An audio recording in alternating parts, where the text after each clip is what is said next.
Welcome to Tarek Talk, a podcast exploring art, culture, and the stories that shape creative lives. I'm your host, Tarek Mendez, and each episode I sit down with artists and creative thinkers to talk about process, inspiration, and the moments that shape who we become. Thanks for being here. Let's get into today's episode.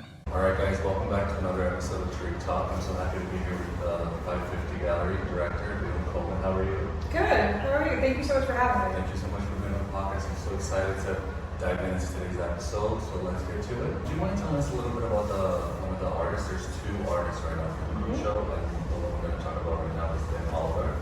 Yeah. So this exhibition is called Ardent Longing, and it's named after a piece that he created that is in the corner of the gallery over there.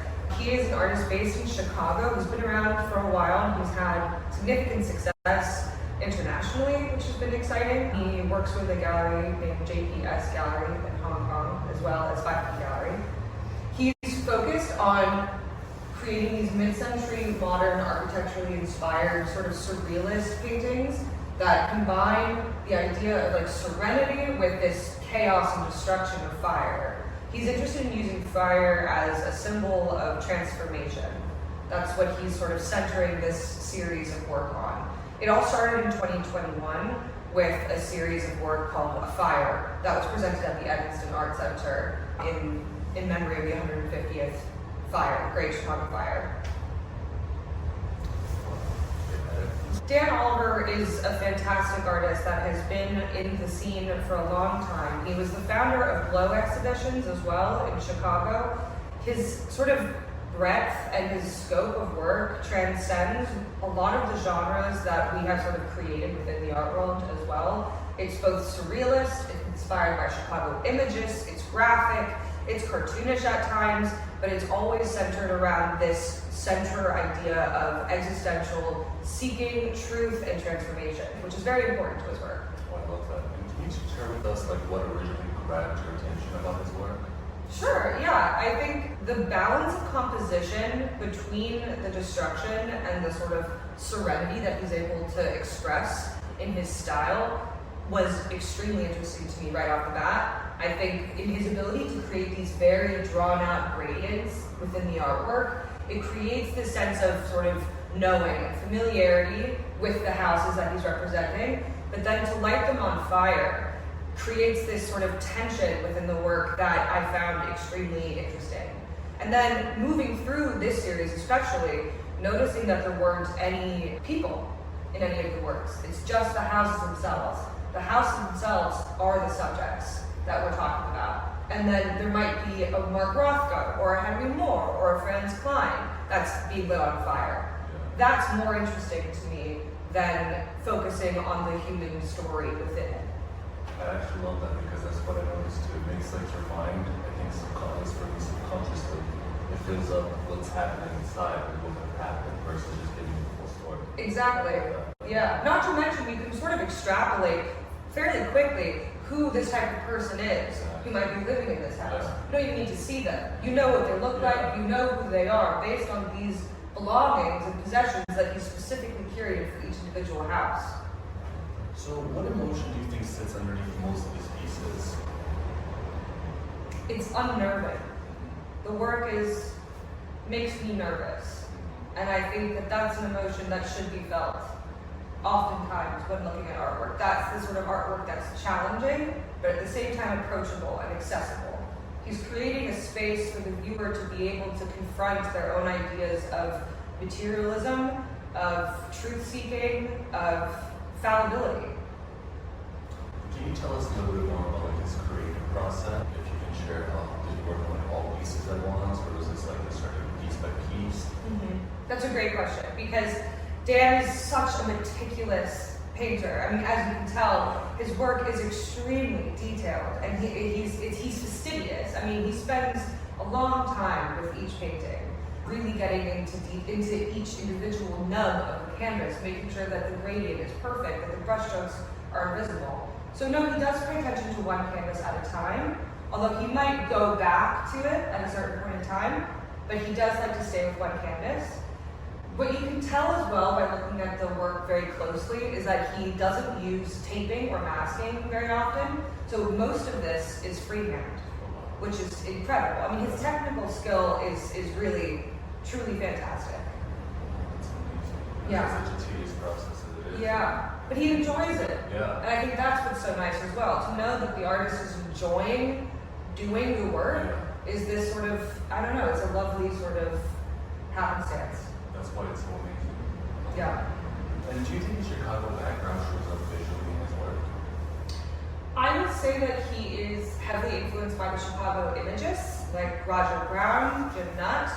He studied with those artists and was very much influenced by them. I think the Chicago art scene was very beneficial for Dan Oliver in his earlier practice because of being able to have glow exhibitions there where it's a slightly more accessible art scene.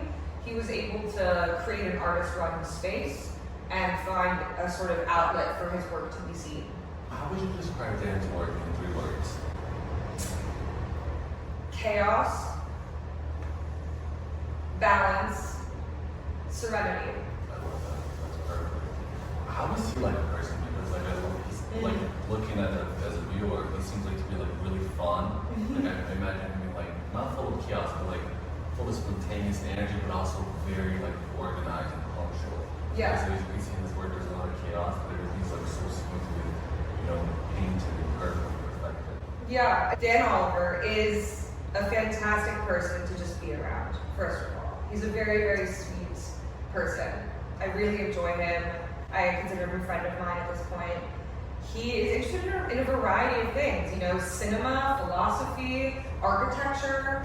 All of those different avenues of interest find their way into his work somehow. He loves Alfred Hitchcock, which you can tell in some of his paintings as well. Like Vertigo, the birds are referenced in several of the works. French existentialism shows up just as sort of like a grounding philosophy to his overall practice. He's very interested in music. I mean, he's got a really wide knowledge base that is impressive and fun to be around. Wow, he seems like such a cool guy. Shout out to Dan. Yeah, shout out to Dan. And I noticed like his work seems like uneasy but like calm at the same time. Do you think that's like intentional? Yes, I think so. I think that he is, like I said, interested in sort of making the viewer uncomfortable, but at the same time allowing them to have a real experience, a slower experience with the image. Yeah, that's like especially with this painting. When I noticed this painting, I was like, oh my god, the Mark Rothko, and then I think, how would I get out of the house? Like, how would I get out of this house? So it really gives you. I feel like you could, of all his paintings, like you could literally have a whole movie based like inside the painting. Totally. But there's so much going on. It's like even where the fire is located and how it started is like perfectly perfected to like make you think and absorb, the scenario, fully soaking into this like experience. Yeah, it's immersion, right? Exactly, yeah. Like you're trying to really see yourself in the space. It's voyeuristic as well. Yeah. And he mostly does paintings, or does he also do other readings as well? He's focused on painting. And how many paintings do you have of his in this show right now? And how many paintings of Dan's work do you have currently in the show? We have 8 paintings of his in the show, which I'm very, very excited to have. So yeah, and they were sent over from Chicago, and we love them. Oh, that's fabulous. Thank you. And do you think there's a detail in his work that normally viewers might overlook and not like absorb? That's a fun question. I would say some of the Easter eggs could be in the miniature paintings that are included, that we've already touched on, but they are fun. And the Rothko, the Henry Moore, the Franz Klein, these are paintings that, if you're familiar with the history of art, are sort of terrifying to see lit on fire, right? It's like thinking of the Library of Alexandria going up in flames. These are invaluable works of art, sentimentally often even more so than the price tag for people who sort of have a affinity for those 20th century masters. Yeah, that's very interesting. It reminded me, there's a house by the Getty Museum in California that kind of has like the same vibe, architecturally looking up at the mountains, and I was like, oh my god, maybe that could be like one of those houses. But I love that he's able to, really like give you a whole visual experience where the viewer can just like kind of use your subconscious to like fill out with whatever. Like, Exactly. That's exactly what so it I feel is. like we could both look at the same painting, and I can think, oh my god, this looks like LA, this looks like the Creek, and for you, Yeah. it could be like a different location, but the same idea or same vibe. That's exactly what it is, 100%. People often actually associate this specific painting with like suburbia in Korea. sort of akin to like Parasite. Do you think like when he's creating his work, he's thinking how will the viewer absorb this and do this, or this is just like create from inspiration and probably subconscious and just puts it out in the world? I definitely don't think he sort of focuses on the viewer's experience at the beginning. I think that he's most interested in having visual inspiration from different avenues. So like I know he does start with sort of thinking about what house he's going to represent and looking at images of different houses that he's finding either on the internet or through old magazines, things like that. Starting with that, and then possibly moving towards like the flora and fauna, like the plants that are going to be around the house, and then moving from there. Well, I love that. That was actually going to be my next question. Because I wanted to know, like, are all the pieces based like on a geographical location, or is it like half like inspiration and half based like on like the facts, or 100% based on actual points? Yeah, so it's more the latter. Like it's more that he does start with an image of a real house, but then it very quickly sort of becomes fantastical. And then when he starts lighting it on fire, all hell breaks loose. Yeah. Like, you know, he could invent a chimney or something else, and things just start to roll. That's very good. I noticed there was a modern dream to a painting. Can you tell us a little bit about that painting, please? Yeah, it's one of my absolute favorites for sure of his work. I think it really captures the sense of like uncanny that he brings to the space. If you notice, there's fire coming out from the back room of the home, and there's plumes of smoke coming from there as well. But in the middle of the house, there's actually a chimney with a fire underneath it, but there's no smoke coming out of that chimney. So you wonder why, right? Like he's starting to twist reality on its tail a little bit, or on its head a little bit. Like he's trying to show you what's familiar, but then shift it slightly, which is very similar to a lot of the sort of different artists that he's interested in referencing, like Hitchcock is one of them. Like these small adjustments and small details that you can use to make the viewer feel slightly out of place. Absolutely. Yeah, I was going to say that because it makes you feel like you're in this chaos, like where do I go, what do I do? But then you see the firelights and cool, it like reminds you like summer nights or relaxing, and then you go back to chaos. He really takes you like, at least for me, I can say, an immersive experience. Definitely. You know, it feels like those videos of AI when the paintings come alive, but it feels like you're dropped in there and you get to see everything from like, you know, the viewer perspective, where you're inside, but you're not really, you're able to leave and, you know, engage or not engage. That's really genius. Yeah, that's true. I love what you said about the pool, though. I think that's a really good point. Like even in this painting as well, like the pool that he's able to, the pool does remind you of like something calm and a fun summer night. Like it immediately reminds you of like parties in LA, like these sort of high glam events. But then right next to it is this destructive chaos and burning flames. But yeah, I love that point because that's true. Because it's like being on a roller coaster, like going up, enjoying the horizon. Yes. And it's calming, and when you get to the very top, you're like, you know, you see the fire, you're like, oh no, what's gonna happen? Yes, totally. I love that. And as an art lover, if someone viewing your paintings walks away and said, "What do you think is a success?" Absolutely, yeah. I think that a lot of people do walk away from the show feeling slightly unsettled, and that's absolutely okay with me. I think, especially in these current times, the feeling of being unsettled is a part of the art world and you know practice that we should embrace. Right? It's not always supposed to be a space that is soft and cozy. Sometimes it is a space of challenging your perception. Absolutely, yeah. That's really what his work. It like questions my mentality. It like brought like, a lot of things to like life. Like, oh, you know, is this the insurance and this? Do I have like this and that? Like all stuff. Just from you know looking at a painting, it's just so crazy because normally it's just there. You get the vibe, you walk into the next, but it really like sucks you into the whole experience. That's amazing.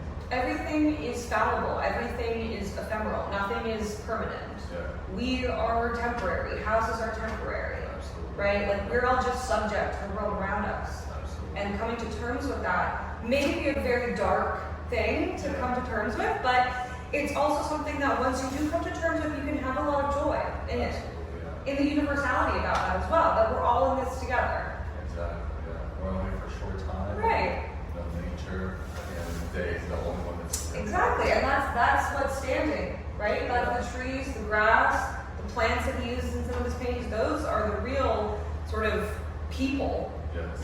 you know, from the perspective of the narrative within the painting, that's where you can look. Absolutely. I'm thinking like seeing this like in a museum or something and seeing just like a plain texture painting next to it, it almost makes that feel like archaic compared to this. Yeah. Because there's so much going on. I can just see like 20 people just like staring at it, not even taking pictures, just like fully soaking at it. Yeah. Like when I'm like nodding, it's like, wow. Yeah. It's definitely one. I love that. Right? And thank you again, really, for being on this podcast episode today. I'm so looking forward for everybody to hear about Din's work, check him out, and check your gallery out. It's been a real pleasure. Thank you so much for having me. I love getting to chat with you, so thank you again. Thank you so much. Until next time. Until next time. Thank you for spending this time with me on Tarek Talk. If this conversation resonated with you, don't forget to subscribe and share the episode. You can follow along on social media for behind-the-scenes moments, guest highlights, and what's coming next.